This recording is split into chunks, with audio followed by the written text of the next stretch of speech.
নমস্কার বন্ধুরা, আমি পারমিতা ফুড অ্যান্ড ট্রাভেলসের আরও একটি ব্লগে আপনাদের স্বাগত জানাচ্ছি। আজকে বিকেলবেলায় ডুগ্গুকে নিয়ে একটু মাঠে ঘুরতে বেরিয়েছিলাম। মেঘলা মেঘলা আকাশ, ঘুরতে খুব ভালোই লাগছে, আর এসেও খুব চটপটা টাইপের খেতে ইচ্ছে করছিল। তাই ভাবলাম আজকে একটু কর্ন চাট বানিয়ে ফেলি। প্রথমে কর্ন চাট বানানোর জন্য জলটাকে গরম করতে দিলাম এবং তার মধ্যে একটু নুন দিয়ে দিলাম এবং কর্নগুলোকে তার মধ্যে ঢেলে দিলাম। কর্নগুলো যতক্ষণ সিদ্ধ হচ্ছে দেখে আসি আরেকজন কি করছে।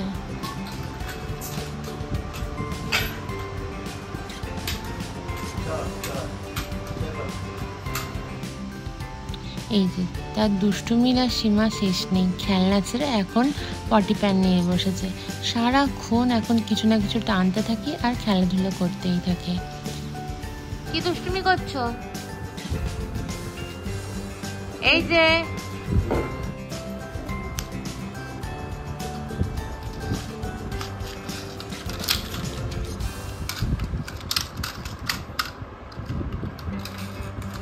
চলুন, ও তো এখন খেলাতে মত্ত, দেখে আসি ততক্ষণে কর্নগুলো সিদ্ধ হলো কিনা। এসে দেখলাম কর্নগুলো সিদ্ধ হয়ে গেল এবং ওটাকে আমি জল ঝরিয়ে একটা পাত্রের মধ্যে রেখে দিলাম। এই সন্ধ্যাবেলাতে এই মেঘলা দিনে কর্ন একটু চটপটা টাইপের খেতে খুব ভালোই লাগে। তাই জন্য ঘরে কর্নও ছিল, ভাবলাম একটু চাট বানিয়ে ফেলি।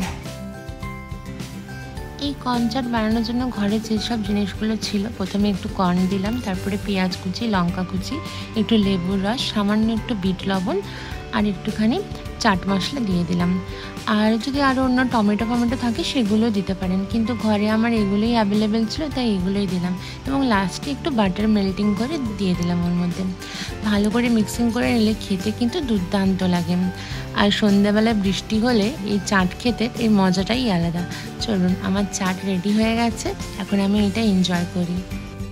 আপনাদের যদি আমার এই ছোট্ট ভিডিওটি ভালো লেগে থাকে তাহলে ভিডিওটিকে লাইক করে দেবেন, আর যারা এখনও পর্যন্ত আমার চ্যানেলটিকে সাবস্ক্রাইব করেনি তারা